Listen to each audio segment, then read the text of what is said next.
आप देख रहे हैं इंडिया टाउन न्यूज, भारत की बात। नशा के दलालों को चाकूबाजी बंद करो, बंद करो, बंद करो। देखिए, युवा कांग्रेस जो है वो पुलिस पेट्रोलिंग की गाड़ी पर इस चूड़ी को रखने के लिए आ रही थी और वही पुलिस विभाग ने दरवाजे लगा रहे हैं और देखिए कार्यकर्ता जो है वो चूड़ियों को गाड़ियों पर डाल रहे हैं। जब भी सुबह सोकर उठो तो पता चलता है कि राजनांदगांव में एक अपराध हो चुका है। राजनांदगांव के एसपी कोई काम के नहीं है, उनको चूड़ी हम भेंट करना चाहते हैं। और गृह मंत्री के रहते हुए पूरा छत्तीसगढ़ अपराध का गढ़ बन चुका है। राजनांदगांव संस्कार धानी, अपराध धानी बन चुकी है। नमस्कार, स्वागत है आपका इंडिया टाउन न्यूज में। मैं हूं आपके साथ संजना कुशवाहा। छत्तीसगढ़ के राजनांदगांव से इस वक्त की बड़ी खबर सामने आ रही है, जहां शहर में लगातार बढ़ते अपराधों ने आम जनता को डरा कर रख दिया। आपको बता दें, लूटपाट, चोरी, चाकूबाजी और हत्या जैसी वारदातें राजनांदगांव में रोज की बात बनती जाए। लोग घर से निकलने में भी डर महसूस करें और इसी हालात से नाराज होकर आज युवा कांग्रेस ने मानव मंदिर चौक पर जोरदार विरोध प्रदर्शन किया, जहां प्रदर्शन के दौरान कार्यकर्ताओं ने पुलिस प्रशासन को जिम्मेदार ठहराते हुए अनोखे तरीके से नाराजगी जताई, जहां उन्होंने राजनांदगांव एसपी को चूड़ियां भेंट करने की कोशिश की और प्रदेश के गृह मंत्री विजय शर्मा का पुतला जलाकर अपना गुस्सा जाहिर किया। हमारे लोगों को पर एफआईआर होती है रायपुर में, तब नहीं बोलते ऑर्डर पूरी बिगड़ गई है। शहर की हमारी माता बहनों की हत्या हो रही है। उधर क्या रहे?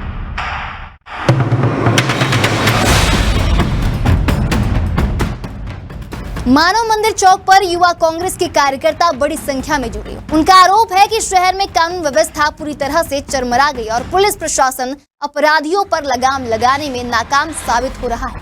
प्रदर्शन के दौरान युवाओं ने नारेबाजी करते हुए कहा कि पुलिस अपराध रोकने में पूरी तरह नाकाम है और अपराधियों के हौसले लगातार बुलंद होते जा रहे हैं। उन्होंने प्रतीकात्मक विरोध दर्ज कराते हुए राजनांदगांव एसपी और पुलिस विभाग को चूड़ियां भेंट करने की कोशिश की, लेकिन पुलिस ने चूड़ियां लेने से इनकार कर दिया, जिसके बाद युवाओं ने पुलिस की गाड़ी में चूड़ियों को फेंक दिया। यह घटना मौके पर मौजूद लोगों के बीच चर्चा का विषय बन गया है। वहीं विरोध प्रदर्शन यहीं तक नहीं सीमित रहा। यहां पर कार्यकर्ताओं ने प्रदेश के गृह मंत्री विजय शर्मा का पुतला भी जलाकर सरकार के खिलाफ अपना आक्रोश जाहिर किया।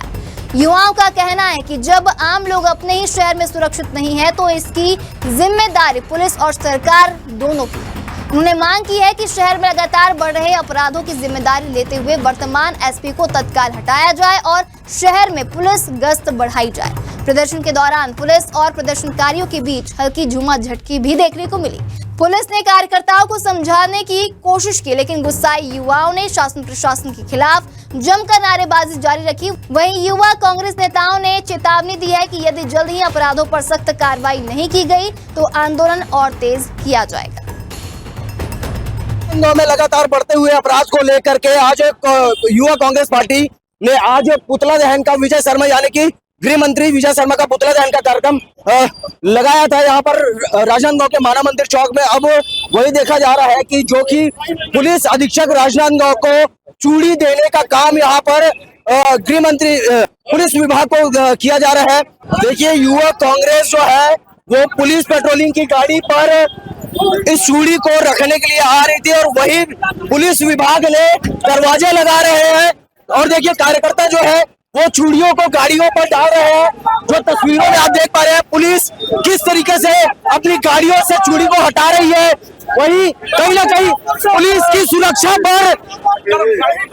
सुरक्षा पर गंभीर सवाल उठ रहे हैं कि आखिरकार बढ़ते हुए अपराध को लेकर के आज तक जो भी अपराधी उन पर कसाई नहीं कर पा रहे और कांग्रेस पार्टी जो है कांग्रेस युवा कांग्रेस आज आतुर हो गई है कि यहाँ तमाम कांग्रेसी जो है यहाँ पर मौजूद है और चूड़ी देने का काम कर रही है पुलिस विभाग को। कहीं ना कहीं ये काफी संवेदनशील मामला है। इस संवेदनशील मामले को लेकर के लगातार शहर भर में बढ़ते हुए अपराध को लेकर के आज युवा कांग्रेस के द्वारा में पुतला दहन जो गृह मंत्री विजय शर्मा का पुतला दहन किया गया है। वहीं राजनांदगांव के एसपी को चूड़ी भेंट करने के नाम से पुलिस पेट्रोलिंग तक के युवा कांग्रेस जो है पहुंची और उसके बाद पुलिस कर्मियों के द्वारा उनके साथ में झूमा झटकी किया गया और वहीं पर ही चूड़ी को तोड़ दिया गया। ये किस प्रकार के माहौल है, किस प्रकार के मामले चलते आ रहे हैं? जब भी सुबह सोकर उठो तो पता चलता है कि राजनांदगांव में एक अपराध हो चुका है। मैं अभी जहाँ खड़ा हूँ, ये सामने गणेश मेडिकल है, सामने नरेश वाच की दुकान है, यहाँ चोरी हुई है। ये शहर का सबसे मुख्य मार्ग और यहाँ चोरी हो जा रही है। नवागांव में 3-3 हत्याएं हो जाती है आए दिन। कल दीवानभेड़ी में एक हत्या हुई है। ये जब सो के उठो तो अपराध का गढ़ बन चुका है। राजनांदगांव के एसपी कोई काम के नहीं है, उनको चूड़ी हम भेंट करना चाहते हैं कि चूड़ी पहन ले और बैठ जाए ऑफिस में। उनके बस की नहीं है पुलिसिया। और आज विजय शर्मा का पुतला दहन भी इसलिए किया गया है क्योंकि वो गृह मंत्री हैं और गृह मंत्री के रहते हुए पूरा छत्तीसगढ़ अपराध का गढ़ बन चुका है। राजनांदगांव संस्कारधानी अपराधधानी बन चुकी है। चूड़ी लेकर इसलिए आए थे कि छत्तीसगढ़ की माताओं बहनों ने चूड़ी भेजी है, एसपी को दे दी जाए, क्योंकि एसपी से पुलिसिया नहीं संभाली जा रही है, क्योंकि महिलाएं सुरक्षित नहीं है, बहनें सुरक्षित नहीं है। लगातार देखा जा रहा है कि जब से राजनांदगांव में एसपी साहब मोहित गर्ग जी यहाँ पर पधारे हुए हैं, तब से लेकर के आज तक के अपराध की श्रेणी कितने बढ़ते क्रम पर है। आज ये घटनाओं का तो पुलिंदा खुल चुका है। 1 महीने के अंदर 30 से बड़ी घटनाएं हो चुकी है। मोहड़ कांड का आरोपी संजय सिंह आज भी पुलिस के गिरफ्त से बाहर है। क्यों? भारतीय जनता पार्टी के नेताओं का संरक्षण है। ये उस चीज का वेट कर रहे हैं कि 90 दिन में जब चालान पेश होगा तो उसे अग्रिम जमानत दी जाएगी, तब उसे यहाँ पेश किया जाएगा। तब तक उसे बाहर रखा गया है। लगातार देखा जा रहा है कि जब वो मोहड़ वाली गोलीकांड का जब मामला हुआ है, उसके बाद फिर और भी लगातार अपराध जो है बढ़ते क्रम पर है। पिछले कुछ दिनों पहले देखा जा रहा था कि नवागांव में भी 3-3 हत्याकांड के मामले सामने में आए थे। फिर उसके बाद चाकूबाजी के मामले सामने में आए, फिर अब चोरी के मामले सामने में आ रहे हैं। तो पुलिस आखिरकार कर क्या आ रही है? जब भी कोई बड़ी घटना होती है, छोटे मोटे कर्मचारी अधिकारियों पर कार्रवाई करके उन्हें छोड़ दिया जाता है। आपको ज्ञात होगा, पुलिस भर्ती में भी बड़ी कपलाबाजी हुई थी। एक आरक्षक ने एक लेटर लिख के अपनी वो किया था, सुसाइड किया था और ये बोला था कि बड़े अधिकारियों को मिली भगत है। आज तक किसी बड़े अधिकारियों पर कोई कार्रवाई नहीं हुई। केवल लीपापोती का काम पुलिस कर रही है और ये अन्याय बर्दाश्त नहीं किया जाएगा। डोंगरगढ़ शराब घोटाले मामले में भी कुछ इस प्रकार की ही कार्रवाई देखने को मिली है। बड़े अधिकारी बचे हुए हैं आज तक और छोटे अधिकारी पर हल्ला बोल कर दिया गया विभाग के द्वारा। ये ऐसा ही चल रहा है। इसके लिए हम मांग करते हैं कि मोहित गर्ग को तत्काल यहाँ से हटाया जाए और दूसरा जितेंद्र शुक्ला जैसे दबंग एसपी को राजनांदगांव भेजा जाए। देखिए, कहीं ना कहीं अब जो है वो कट्टरता से कार्रवाई करने वाले अधिकारी जो इनके नजर पर माने जाते हैं, उनको यहाँ पर बुलाने की तैयारी की जा रही है, उनको यहाँ पर बुलाने की बात की जा रही है। लेकिन अब देखने का विषय तो ये होगा कि आखिरकार बढ़ते हुए इन अपराध पर पुलिस किस प्रकार से रोकथाम लगाती है और पुलिस पर जो सवालिया निशान खड़े हो जा रहे हैं, जो हत्याकांड वाले मामले को लेकर के, गोलीकांड वाले मामले को लेकर के और लगातार जो बढ़ते हुए अपराध है उस मामले को लेकर के, ताकि किसी भी प्रकार से हो राजनांदगांव शहर सुरक्षित रहे, राजनांदगांव की जनता सुरक्षित रहे। इस विषय को लेकर के पुलिस विभाग के क्या कुछ कहने रहते हैं, सारी चीजें हम आपको अन्य तस्वीरों के माध्यम से दिखाएंगे। आज युवा कांग्रेस के द्वारा राजनांदगांव में बढ़ते अपराध को लेकर चूड़ी भेंट की गई पुलिस प्रशासन को एवं राजनांदगांव एनएस हुए रायपुर में हुए हमारे साथियों के ऊपर जो एफआईआर आई हुई है, उससे विरोध में गृह मंत्री का पुतला दहन किया गया है, जिसमें मुझे भी हल्की सी चोटें आई है।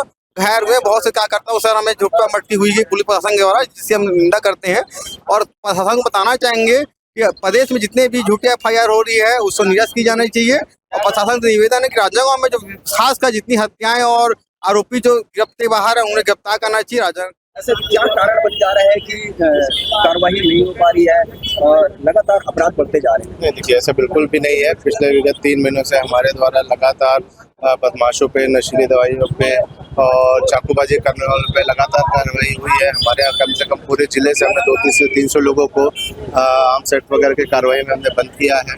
उसके अलावा गणेश झांकी का पर्व जो यहाँ का सबसे बड़ा पर्व है वो पूरी शांतिपूर्ण निकला था। उसके अगले दिन ही एक अप्रत्याशित घटना हुई थी कि नवागांव में आपसी रंजिश के चलते हुई पर्सनल दुश्मनी थी, कोई ऐसे गैंगवार वाली बात नहीं थी, उसमें 3 लोगों की हत्या हो गई थी। तो उसको लेकर थोड़ा सा आक्रोश है, लेकिन उसमें भी हमारे द्वारा तत्काल ही एक प्रकरण में 4 आरोपी, एक प्रकरण में करीब 9-10 आरोपियों को पकड़ के हमारे द्वारा जेल निरुद्ध किया गया है और लगातार कार्रवाई हमारे द्वारा की जा रही है। सर, 3 महीने बीत जा रहे हैं मगर अब तक के जो मोहड़ वाले गोलीकांड वाले मामले में उसमें एक जो संजय सिंह का नाम सामने आ रहा है वो अब तक के फरार नजर नहीं आ रही। पुलिस क्यों नहीं पहुंच पाई? जी नहीं, ऐसा नहीं। वो मोहड़ का जो गोलीकांड हुआ था उसमें भी हमारे द्वारा MP में लगभग 2.5 से 3 महीने तक हमारी टीमों ने कैंप किया और 10 आरोपियों को वहाँ से पकड़ के लाया है। कुछ कठिनाइयां हमको जरूर सामने आ रही हैं, लेकिन फिर भी जल्दी हम उनकी गिरफ्तारी कर लेंगे। शहर की सुरक्षा के लिए पुलिस किस प्रकार से विभागीय काम कर रही है? देखिए, लगातार हमारे यहाँ दिन में और रात में लगातार गश्त होती रहती है। ये चोरी की घटना भी संज्ञान में आई है, उसमें भी जो तथ्य सामने आ रहा है कि जो चोर है वो थोड़े से पेशेवर टाइप के नजर आ रहे हैं। लगभग 40 फीट ऊंचा पेड़ में चढ़ के छत पे जाना, उस टाइप की चीजें इसमें संज्ञान में आई है। उस विषय पे हम पहलू पे जांच कर रहे हैं। सर, लगातार इस प्रकार की चोरी और जो वारदातें हैं वो अधिकतर अमूमन देखा जाता है कि बाहर से लोग वे आए ये सब अपराध को घटित करते हैं। तो क्या थानाओं में उन लोगों का आधार या उन लोगों की पहचान जमा नहीं करवाई जाती है? पुलिस इसमें कम से कम अगर लोगों की सुरक्षा को देखते हुए उनकी पहचान कर लेती तो शायद अब तक देखिए, अगर कोई यहाँ पे व्यापार के सिलसिले में या किसी काम के सिलसिले में आता है, कहीं एम्प्लॉय परमानेंट लगता है, तो उसकी नोटिफिकेशन हमारे पास में संबंधित एम्प्लॉयर के द्वारा भी दी जाती है और हमारे द्वारा भी अटेंडेंट की जाती है। क्योंकि राष्ट्रीय राजमार्ग से जुड़ा हुआ है, महाराष्ट्र से जुड़ा हुआ है, लोगों का आवागमन होता रहता है, तो उस केस में कभी हमें समस्या का सामना करना पड़ता है कि कोई अचानक से एक दिन के लिए आया और कुछ घटना करके चला गया, तो उसको थोड़ा सा हमको ट्रेस आउट करने में तकलीफ होती है। अगर कोई एम्प्लॉयमेंट के सिलसिले में राजनांदगांव आ रहा है तो उसके बाकायदा कोई रहने के लिए आ रहा है, तो जहाँ भी किराए में जा रहा है वो उनके द्वारा हमें सूचना दी जाती है, उसका हम वेरिफिकेशन करते हैं। तो कुल मिलाकर राजनांदगांव शहर में बढ़ते अपराधों के खिलाफ युवा कांग्रेस का यह उग्र प्रदर्शन प्रशासन के लिए बड़ा संदेश है। प्रदर्शनकारियों ने साफ कर दिया है कि जब तक अपराधों पर रोक नहीं लगती है और पुलिस अपनी जिम्मेदारी नहीं निभाती है, विरोध जारी रहेगा। चूड़ियां भेंट करने से लेकर पुतला जलाने तक आज का यह प्रदर्शन पुलिस और सरकार दोनों के लिए चेतावनी है कि आम जनता अब चुप बैठने वाली नहीं है।